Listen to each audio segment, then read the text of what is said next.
You're listening to Under the Shell Podcast, the best in America. Welcome to Season 6 of Under the Shell. I'm Brendan Weissel. Sam Jane, we're back, baby.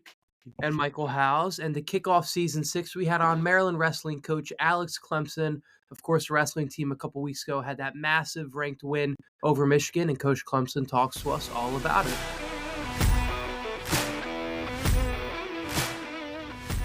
All right, we're kicking off Season 6 with a repeat guest, but one that's very deserving. We're joined by the head coach of the wrestling program at Maryland, Alex Clemsen. Thank you for coming on the show. Yeah, I appreciate you guys having me on. It's good to be back. We're very excited to have you. Let's talk about it. January 10th, first top 10 win for Maryland since 2009, take down Michigan. It's been a couple weeks now. You've had a chance to reflect, obviously had some matches since then, but what was kind of the mindset going into that match? And then obviously take me through what it was like after. Well, dual meets are interesting. There's only 10 weights that are contested, and if the matchups are right, you can, things can be in your favor and things can also go against you. We thought we saw a path to victory, and then, our kids really stepped up. And after Braxton Brown got the fall at 133 pounds, we knew we probably needed that to get it done. And when that happened, we thought we had a chance. And the guys just fought really, really hard that night. And so we talked to them about what the environment was going to be like and what the opportunity was going to be like, and they really did a good job of putting themselves in position to capture it. Can you kind of describe that scene in the locker room after that win? We saw it online. The guys are going crazy, throwing water all around. What is that like as a coach when you guys get that big win and you're in that environment with your guys after the win? Yeah, it's really hard to describe. I mean, I think, probably somewhat of a private moment that got shared, but that's cool to give people a sense of what it's like and what it meant to our guys and what it meant to our program. And I think it's cool to share moments like that with fans and family that put a lot in to those boys. And it's just really, really cool. We had a similar moment when we took down Pittsburgh a couple of years ago at their place when they were ranked, like 14th or 15th. Very, very similar emotions. Just super proud of our kids. I think, to put yourself in position to have that opportunity, what goes into it, I think it's hard for people to even fathom. And what our guys do on a daily basis and what they submit to and what they endure to have an opportunity to have those moments, to see it come to fruition and to see these guys enjoy it was just, it's a hard to describe feeling as a coach. After an emotional win like that, sometimes it can be kind of hard to follow up on that moment. But 2 days later, you guys get the win against Michigan State. You beat, I believe, Wisconsin later that week. What was your message to the team to kind of get them regrouped and then focus on to the next task, the next opponent? Yeah, actually, I was a little bit worried about it. Again, with 10 weights, you could have a letdown. You could, guys could take their foot off the gas. We have 4 freshmen in our lineup, so you never know what you're going to get sometimes with youth and inexperience. But our guys did a good job of battling in both of those matches. And then, unfortunately, last Friday, a very good Illinois team came to town, and we knew the matchups were probably a little tougher, but I didn't love the way our kids competed, and very big juxtaposition between how they fought at Michigan and then how they, I think, were a little soft in moments against Illinois. And I think that's just part of being young, because I don't think we have a soft team. I don't think we have soft kids.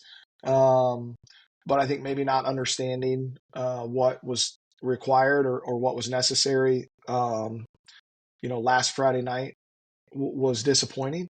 And I think it was to our kids too. And so we've had some opportunities where these guys have come through and fought really hard and gritted their teeth and delivered. And then I think last Friday, the opposite happened, and probably a good growing moment for a young team to say, hey, it takes what it takes. And you gotta put out every night your best effort. And that doesn't mean you have to be at your best, right? And it doesn't mean you have to be 100%, but it means you better give 100% of what you got, and you better give, as good an effort and as good a fight as you can, or it'll get away from you. And we're going to find out, I think, on Sunday when Iowa comes to town, that if we don't, another one will get away from us. Otherwise, we could have a great opportunity to have another big moment for our program. So we've talked about it. We've been really honest about it. We moved on pretty quickly from it. We've had really good preparation thus far early in this week. So I like our young team. I've said that pretty consistently since we got going, that I like this young team. What are some of the things you do as a coach to get, the wheels back on that track? Because you mentioned it, right? Iowa coming to College Park on Sunday. The road doesn't really get that much easier. So what do you do as a coach? What are you telling the guys leading into this weekend to keep them prepared? Well, I think you just got to be honest with them, right? When you guys went out and gave really good effort, good things happen. And when maybe we lacked a little bit there, bad things happen. It's not rocket science in our sport.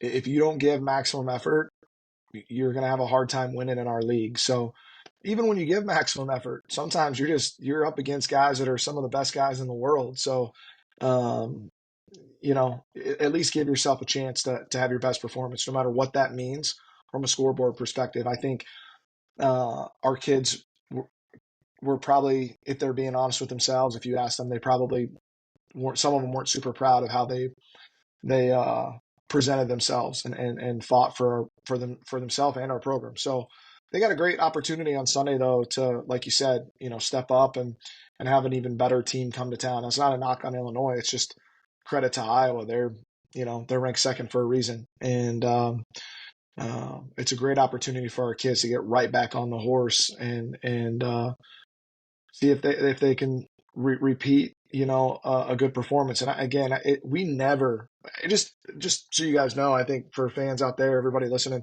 we never talk about wins and losses in our team. Obviously at the beginning of the year we set goals and we talk about it then, but once we get into the year, it's really about preparing in such a way, performing in such a way, putting yourself in position to have as much success as possible, and whatever that looks like for yourself and your team.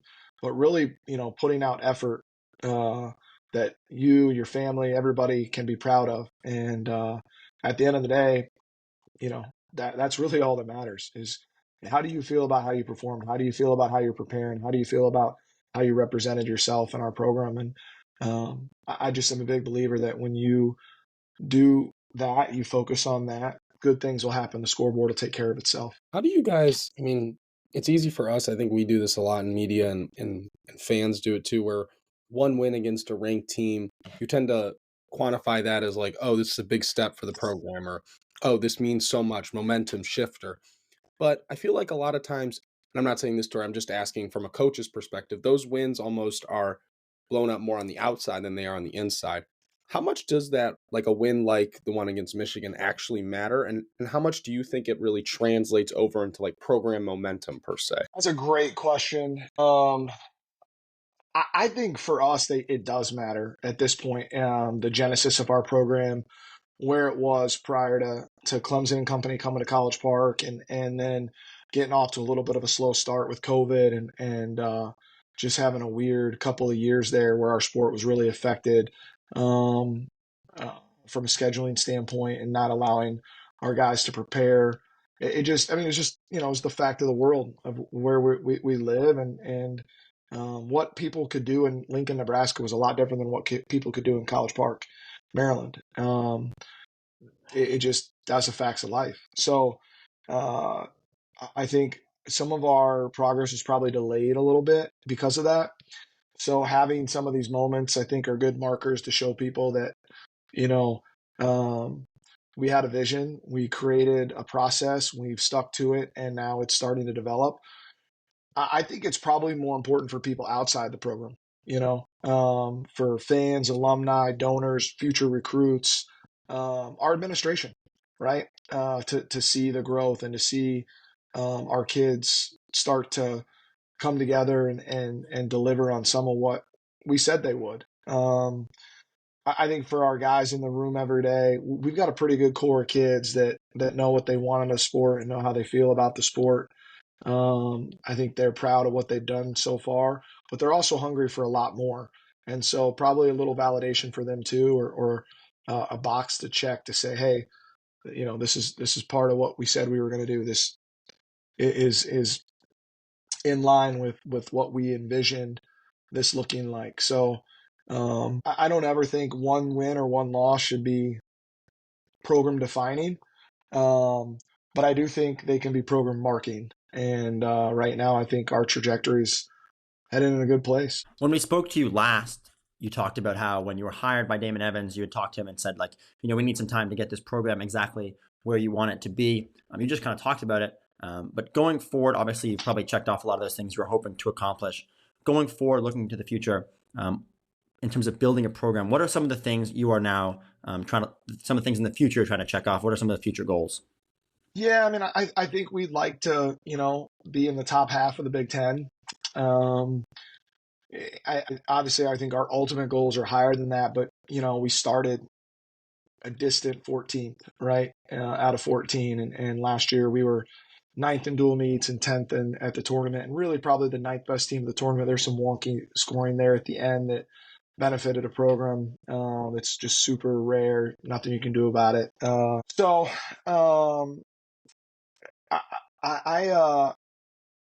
I'm encouraged by where we are, but I know we've got a long way to go. And so, I think that's probably one of them. I think we'd like to see a top 25 and then a top 20 finish, and then continue to jump from there at the NCAA tournament. We need to have our first Big Ten individual champ. We haven't put a guy on the podium yet. We've been in the round of 12 a couple times. We haven't punched through. That clearly needs to happen. And then I know several guys in that room every day have aspirations of being a national champ. And we talked about the moment of as a coach sharing, a special aftermath with your athletes after a guy punches through in the quarterfinals, or after a guy punches through in the blood round to secure All-American status. It's a pretty cool feeling, and it's a pretty cool moment to share with an athlete. And then, you win on Saturday night on the elevated stage. That's a whole nother experience. And I, was blessed enough to do that a few times when I was at Missouri.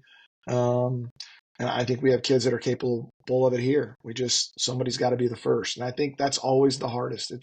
It's hard to be the trailblazer. But I know that's why Jackson Smith and Ethan Miller and Braxton Brown came to College Park.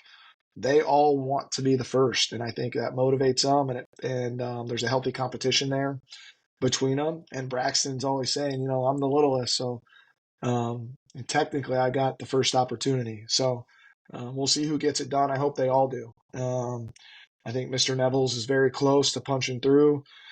And Cal Miller, I know he's been up and down right now, but if he put together a couple of good weekends in March, I'd be zero shocked.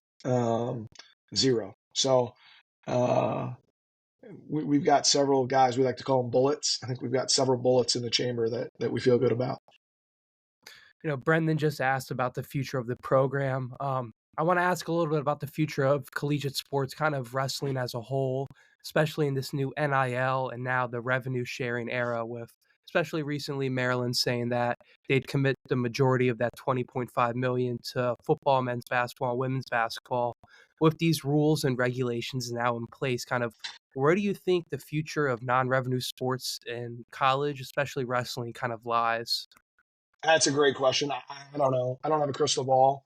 I'll say there are moments where I don't feel great about it. There are nights where I lose sleep about it. I love wrestling. I love what it's done for my life. I love what what it teaches people. Very thankful for the experiences I had as a student athlete, and for the experiences that our kids have here on campus every day. I do think wide-based, broad-based sports offerings are critical to society. I think when you look at American culture, when you think about youth sports, when you think about club sports, when you think about high school sports, the opportunities, the outlets, the economy behind that, what that does for just everyday Americans, you take that away at the collegiate level, you limit opportunities. I think there's a trickle-down effect that's really bad, potentially really bad, and probably not right away, but 5, 10, 15 years down the road, if broad-based sports offerings go away at the collegiate level, I don't think that's good for America. People might be listening and say that that's silly.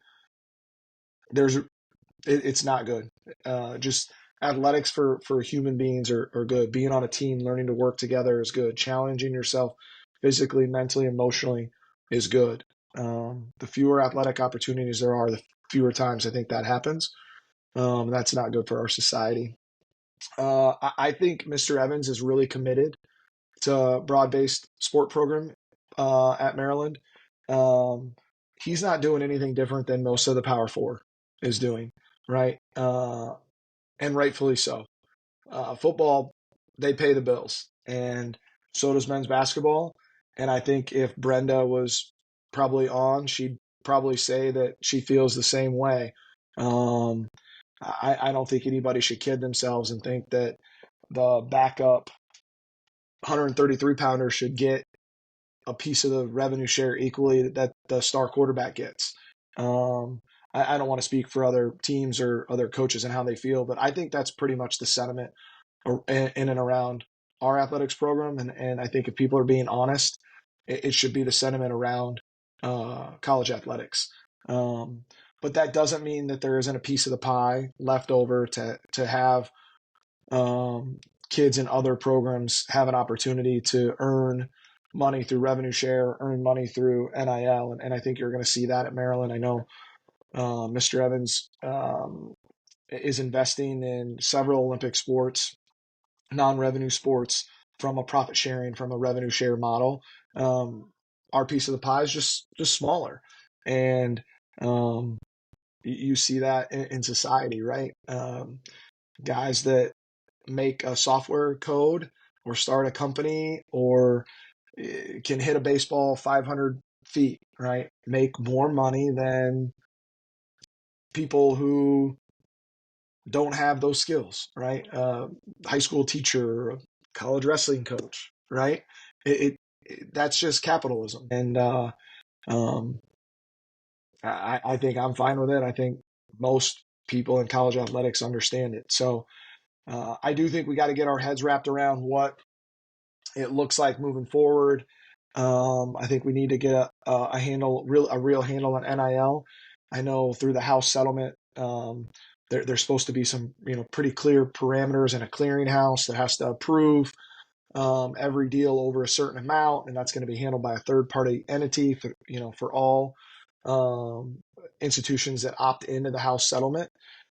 I hope that is a legitimate clearinghouse. I hope that it is as real as it can be, and that they are, putting these deals to the, real test, and that proper values are assigned.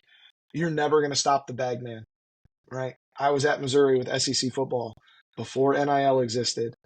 You are never going to stop the bag man. If a group wants to get together and they want to make sure a kid gets a tractor, a mom gets a job, a family gets a house, a kid gets a bag of bills, right? It's going to happen. People cheat. That's just, they cheat in everything, right? Like pastors steal money from churches, and financial people swindle clients, and you just name it, right? It just doesn't matter. It's just in our world, unfortunately.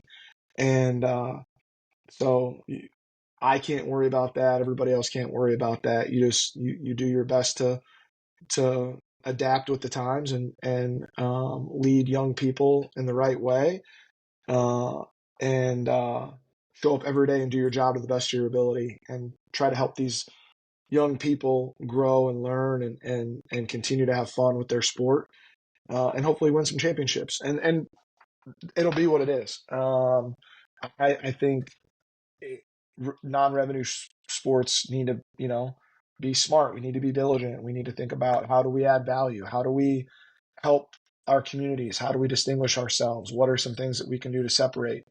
I think all those things are important for our individual sports, to think about as we navigate these new waters with our coaches associations and our different professional groups. I hope wrestling takes it serious. I hope that we develop a dual meet national championship. I hope that we start to generate more revenue opportunities for our kids and our programs. I hope that we get on TV more. I hope we fill arenas more, because ultimately you need to show that you're viable, and you need to show that you can help produce and not be a drain, that you're a value adding entity. So we probably all need to do business a little differently. But we have bright people. Coaches are bright, right? And they're competitive, and they want to help kids. And so we need some direction at times. And then, let us get to work and we'll figure it out. And I'm really thankful for what Mr. Evans and Colleen Sorum and our direct sports supervisor, Mr. Sherburne, Mark Sherburne, have done for our program thus far. And I think what they see as the future for us is really bright, and I'm thankful for that too. That's a good answer to end on, Coach. We appreciate you hopping on, man. Thanks for giving us some insight into the program and kind of the future of what collegiate wrestling might look like. So we haven't had many repeat guests on, but like Brendan said, well deserving. So thank you, and good luck to your Chiefs in the Super Bowl here. Yeah, I know a lot of probably Commanders fans and Ravens fans in this area. I'm originally from the Midwest. You gotta let a kid keep some of his roots, right? So, but now, yeah, big game. My 13-year-old son is pretty brainwashed at this point. So all he knows is winning, man. What the heck? That's all he knows. So he's a Cubs fan also, and he was just old enough in 16 when they won to remember it. And it's like he has no idea the years I lived through. He's starting to get a sense of that. Yeah. Mr. Ricketts, if you're listening, I got a bone to pick with you. Well, thanks, Coach. We appreciate you having on. Good luck the rest of the way. Appreciate you guys. Go Terps. Well, up until the last week before men's basketball went on a run of some ranked wins, it was really wrestling that was doing all the ranked winning for the Maryland Terrapins. So very thankful to have Alex Clemsen on. But let's talk about the main story that's been going on. 3 wins in a row for Maryland basketball. More than that, but 3 important wins in a row, 2 on the road. And then Wednesday night in a Gold Rush matchup against Wisconsin. Sam, you were covering the game. Let me go to you for your first thoughts. Really kind of a weird game, guys. I mean, Maryland, it felt like, didn't play great. Jacoby Gillespie and Derek Queen combined to shoot 27% from the floor. And Wisconsin kind of dragged them into the way Wisconsin plays, right? The Badgers are the 5th slowest team in the Big Ten. They don't really, they play from 3 and they play at the rim. I think around 50% of their shots come from deep. So in order to beat Wisconsin, you have to limit their 3-pointers. And in the first half, that's not what Maryland did. And they weren't shooting the ball particularly well, around 36% after 2 late threes in the half. But the game really swung, guys, on a 11-2 run, and particularly one shot. Deshaun Harris-Smith, who prior to that had made 1 3-pointer in the month of January. It came in January 2nd. He was, I believe, 4 of 22 on the season, now 5 of 23, as Greg Gard pointed out. But found himself wide open on the wing and knocked it in, and then that kind of opened the floodgates. It felt like Harris-Smith had finally, and it felt like Maryland kind of had that same moment where it was like, okay, now we got some confidence. They ended up hitting 2 more threes. Rice hit 1, and then Gillespie did, and that kind of really got Xfinity Center going, and they rode that momentum to a win. It's their 3rd straight quad 1 win, and I think it shows that they can win in 3 different ways, guys. I mean, Mike, against Illinois and Indiana, it was the bigs against the Fighting Illini, then the guards controlled the game against the Hoosiers, and tonight it was a balanced attack that they really showed they can win in 3 different ways, which Brendan and Mike, as you both know, in March, being able to win in a variety of ways and being able to win when you don't have your A game is so important. So I think this team's really starting to get it together, and another good win for Kevin Willard's team. A big thing tonight, and something that's been kind of hard to come by for the Terps this season, is every single starter contributed. If you look at the stat sheet, every single one of them in double-digit figures tonight. Of course, Rodney Rice leading the way with 16 points. Then you also get 12 points from Selton Miguel, who had that big first half for the Terps. Derek Queen also with 12.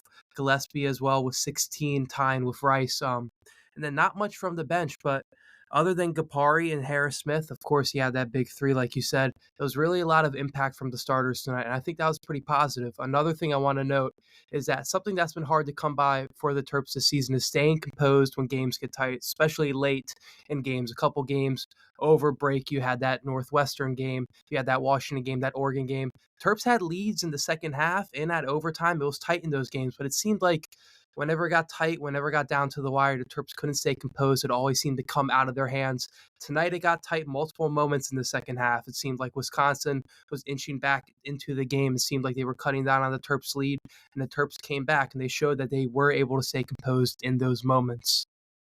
I absolutely agree, Mike. That was one of the first times that I've seen, observing Maryland basketball, that a Kevin Willard coached team has played that well down the stretch. Obviously, you're going to have to go through those growing pains. You mentioned the Northwestern game and the Marquette game I'd throw in there as well. But I would say the last 8 minutes of this game, Maryland played the basketball they needed to play to win. The one person I want to point out is Julian Reese. I can't believe I'm saying that, but without him right now on this team, without his play, this team would have easily lost the last 3 games. He has been playing outstanding. Obviously got recognized that Naismith Player of the Week for the previous week. But the way he played in the Illinois game, putting the team on his back, going inside every time, he was making it look pretty easy, but I think those 2 games for him are so important for the success of this team moving forward, because if Maryland wants to have a successful March and maybe early April, he has to be playing very well. And if he does some of those things we've seen him do in his past, where he gets into foul trouble and stuff like that, this team, I can't believe I'm saying it, but without his strong play, this team cannot survive.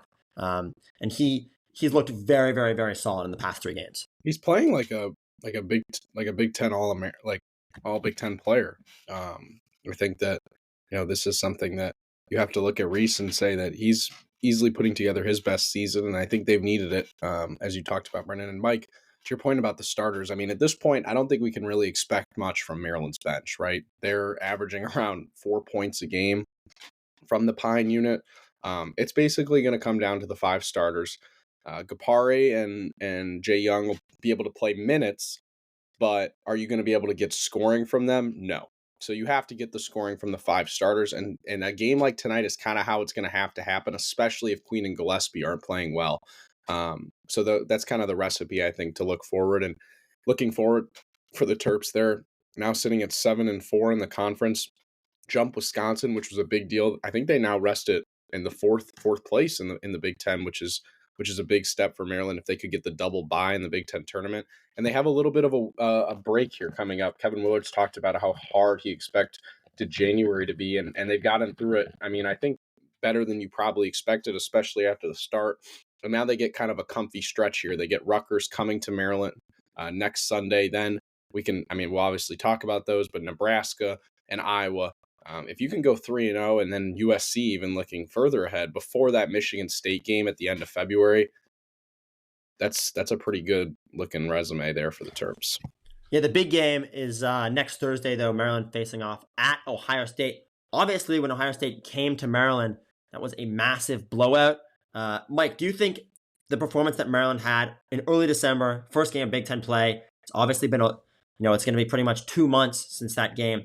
Do you think Maryland can put a similar performance together as they did when Ohio State came to the Xfinity Center? Or, looking at that game 2 months ago, you would have said, oh, Maryland will probably blow them out again, but a lot has changed. What are your thoughts? I mean, a lot has changed also across this 4-game stretch. I mean, what a difference a 4-game stretch makes in the narrative of the season so far. So it's all about consistency. And if they're able to keep up this momentum that they're building, I think with the win against Wisconsin, the win against Illinois, I think they have that momentum that they can build off of and look back on and say, yes, we can close out these games. We can stay tight against these better opponents. It's such an interesting point in the season because Maryland is playing with so much momentum. I almost wonder if a week off could hurt them because, obviously they want to get healthy. They want to have time off. But I feel like when you're riding the hot hands, you want to kind of keep it going. But we'll have to see the Ohio State game. That's a more important game than we thought it would be, probably after talking about the Ohio State game 2 months ago. My final question for both of you is, Sam mentioned the bench, but I really did not expect Jordan Geronimo to have such a limited role. He played really important minutes at Indiana, and it's interesting how Willard's been using him. But do you think we'll see him play more than 5 meaningful minutes for the rest of the season in a game? This is why we love Brendan, because he could be the only person that would ask the last question of what is Jordan Geronimo's role going to be, right, Mike? I mean, they have his replacement. Kapari is light years better than Geronimo, and he can shoot the ball. So I don't see why they would plug in Geronimo over him. Yeah, I think that Geronimo is probably like a energy spurts minutes guy. I don't really see him as like a consistent player in the rotation, but I do think that Willard can implement him when they need defensive rebounding or maybe need like a jolt of energy, as much, maybe as corny as that sounds. I think he kind of fits that role, but he's pretty clearly, I think, the ninth guy off the bench at this point. And with how bad Maryland's bench has been, I don't really expect to see him playing big minutes. Yeah, absolutely. And I think another big thing to consider is Kapari has more eligibility. He could play for Maryland next year. He's able to play in college next year. You literally never know nowadays. And so it kind of makes sense that Willard would want to get him more minutes this season. It's just so weird if you look at the splits from... Like, not even like... Yeah, no, I completely agree. I think Kapari has played way, way better. But it's so funny in the back of my mind, going back and looking at the stats from last year. I mean, Jordan Geronimo was on the floor all the time. And so... I think we talked about that in the preseason, right? Yeah, we did. When Geronimo's like your fifth starter this year, that's a bad look. But if he's like your eighth or ninth man, you probably got a pretty good team. And I think we've landed at that conclusion. It's a testament to Willard's roster construction last season. Absolutely. And I think Geronimo's injury probably is playing a little bit of a factor. He missed time, and Kapari stepped up, started playing that role. And, Willard has never really gone away from him. And so we'll have to wait for the rest of the season to see how much Geronimo plays. But, it's possible he plays some meaningful minutes. But if everybody stays healthy, I just don't see it happening. But yeah, you sum that up pretty well. And I'm always here to ask a question like that. Let's go from men's to women's basketball. Obviously, 2 injuries have really hurt the team in the past couple of weeks. They had such a tough stretch, 4 ranked opponents that were not just ranked opponents, but top 15 in the country, and then playing number 1 UCLA. It was really just 2 bad things happening at once. Bree gets injured for the entire rest of the season. Cheyenne Sellers goes down for a couple games. So those 2 things, along with a really tough schedule, has provided a really big bump in the road for Brenda Fries. But it seems as though they recovered on Wednesday night against Penn State, a game that, it's going to be a slugfest, but you kind of have to win it. And they did that. What are you guys' thoughts? Quick hits from past couple weeks from women's basketball. We've talked a lot about the 3-point shooting with them and how insanely hot it was to start the year. It's kind of fallen off a bit. The Terps now rank 8th in the Big Ten, I believe, in 3-point shooting. In Big Ten play, shooting around 33% from deep, which is a fall far from grace from where they were at. Their Big Ten numbers aren't really, stellar, but Brendan's right. I mean, the 2 blowouts probably influenced that against UCLA, obviously, and then, the other one to Texas. Texas is in Big Ten play, but those games kind of... That was, however, a massive blowout, and that might be saying it lightly. Slant the numbers for sure. But this team, I still feel pretty confident about, especially if you get Shy Sellers back, and she played tonight, so that's a good sign. McDaniel going down really hurts. I mean, there's no way to sugarcoat it. I still think their 3rd best player behind Schmeichel and Sellers, and losing kind of the emotional. I mean, Bree is such an emotional aspect of that team, and losing her just really hurts. They kind of got through the gauntlet, and nobody's catching UCLA. I don't think anybody's catching USC, but I do think that this team can probably, if you're looking at it, probably hang around there, the top 3, and maybe catch Ohio State. Michigan State's really surprising this season, but I would expect them to be kind of in that conversation for the top 4, which is, I think, where we kind of put them this year. Yeah, I agree, Sam. The McDaniel loss is huge. She's the 3rd leading scorer on the team. And like you said, just that energy, that scoring off the bench, that spark plug, that's what you're missing with that injury. Without her, you also kind of have a hole on your bench now. You don't have that go-to guard to go to when you pull out Tabiasi, when you pull out Sellers, when you pull out Schmeichel. And as a result, Terps don't have that luxury now of having 4 guards you can kind of mix and mash and put on the court at once. You're going to have to space out those minutes between Sellers and Schmeichel and Tabiasu now because of her injury. Yeah, you have hit the nail on the head there. I think at the beginning of the season, we were talking about how deep we thought this Maryland team was, and losing Bree has kind of showed me that, not quite the case. And obviously I knew that kind of leading into those games, that if she was someone who went down, they were really going to suffer. And also losing Shy was hard for those couple of games. But I think they had enough depth of people who could play minutes and could get on the floor and see the floor. But there's a big difference from getting on the floor and making an impact. And Bree was always making an impact. And now, Emily Fisher's played a little more. Mer McLean has played a little more. So it's possible they will step up, but kind of have now really 6 people who are going to play meaningful minutes. And Tabiasu's been a disappointment. I mean, she's playing, 28 minutes a game, which is great, but only averaging 7 points, 2 assists, almost 2 turnovers on 36% efficiency. Just not necessarily what you want out of your starting point guard. So if she's not bringing scoring, it basically all falls down to Sellers and Schmeichel. Tabiasu did put the team on her back on Wednesday night against Penn State. Had 20 points, but before that game, I'm sure she was in her own head a little bit and knew she needed to perform for that one. But before that, you're absolutely right.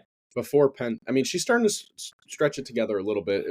She's had double-digit scoring the past 3 games. Obviously, UCLA and Ohio State both in losses, but before that, 4 points, 8 points, 3 points, 5 points, 2 points, just not great efficiency numbers. But if she can kind of put together, she had a good game against UCLA and then a good game against Penn State, like Brennan said, that's kind of what the path I think you need to look at with this team is they need to find that sort of scoring from them. They don't have another ranked matchup on their schedule until March 2nd. Obviously, some teams could come into the rankings, but as it stands right now, Maryland played the toughest part of their schedule. They're going to have a month to play strong basketball, and it's possible they go on another big win streak. And then that Ohio State game, final game of the year, is probably going to be important for getting in the top 4 in Big Ten, as we talked about. So we'll be circling back to women's basketball, but next up for them is Illinois, and we'll be watching to see if they can bounce back after some of those losses and ride the momentum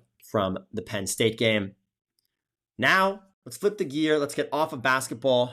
It's spring. It's been pretty warm in College Park. Let's talk lacrosse. Maryland men's lacrosse first game is this weekend against Richmond. They played them first last year, nearly lost that game, went to double overtime. Right now, Maryland the Inside Lacrosse rankings have Maryland at number 5 and Richmond at 20. So solid ranked matchup. I would expect Maryland to take care of this one, but first game of the year, you really never know. Obviously, did not play very well last year. The big news from men's lacrosse is Logan McNaney taking the number 1, obviously that very coveted jersey. Not necessarily something people expected it to go to a goalie, but the team is going to go as far as McNaney goes this year. Obviously, was so important in their national championship a few years ago, and has been when Maryland has played well. It's been on the backs of him, and obviously they missed him so dearly a couple seasons ago. Season will definitely be a big change from last year. Lost a lot of guys. Ajax Zapatello and Luke Weirman. Luke Weirman from the faceoff circle was so important when he was on, specifically in that UVA semifinal game last year. The team was on his back. So those are big losses. Braden Erksa, Eric Spanos, and obviously McNaney are going to be the big returners. So a lot to look for. What are your thoughts, Sam? Yeah, they lose 57% of their offensive production, according to 247. You mentioned some of the names, Maltz, Corres, we brought Jack on, and those guys definitely losing them hurts. But I think that bringing back Erksa and Spanos, your 2 top leading scorers, is massive, right? You kind of have that baked in, potential that they give. So I think the offense is going to be pretty good. Daniel Kelly should be pretty solid. So I think that attack could be really nice. And then you got a couple transfers. I think it's the top ranked transfer class in the country. Bryce Ford, Matthew Keegan, Noah Armitage. Those are all guys that could play a big impact. Yeah, Jack Dowd is the other big one, a transfer from Division III Salisbury, but he's a tank. And honestly, I think he's pretty much been a D1 athlete his entire life, and he was just doing it at the D3 level. You can tell by his dominance. So him getting a chance to play one final year, it'll be interesting to see how a guy from Salisbury stays in state and plays at Maryland. Season kicks off this weekend. We will recap it all next week. Let's move to women's lacrosse very quickly. They don't play till the 15th, so we'll talk about them down the road. A couple quick hits from women's lacrosse. They don't play a road game until March 8th, so that'll be interesting to start the season all at home, and they have 11 freshmen. But we'll talk more about that in the coming weeks.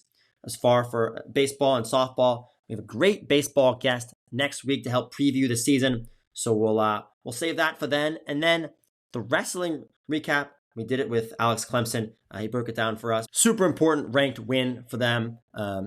He was super fired up about it when we talked to him. So it was great to have him on, and we will keep following wrestling as well. But that's pretty much it for all the sports that we're going to talk about happening in College Park. I'll now turn the mic over to Mike Howes because he has some words to say as he accepts the prize for winning the Picks Championship for the fall season. First of all, I'd like to thank all the loyal listeners who tailed my picks this past season. You're welcome for giving you guys all the earnings over the fall football season. I also want to thank Sam Jane and Brendan Weissel for making it an easy competition for the second time in 3 years. And I cannot wait to receive my Colorado Buffaloes t-shirt.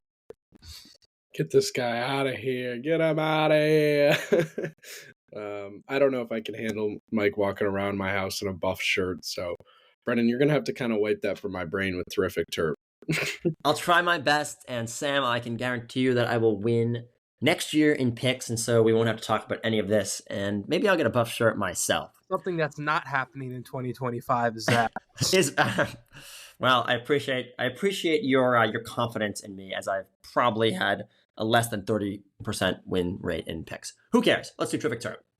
This week's Terrific Terp is one of the greatest swimmers to ever hop in the pool at the University of Maryland. The now defunct swimming program at UMD still had some terps worthy of the Terrific Terp honor. And Phil Denovitz is surely one of them. When he arrived to Maryland in the 1960s, he immediately started breaking records in the pool. He set 4 NCAA freshman records and 6 Maryland freshman records.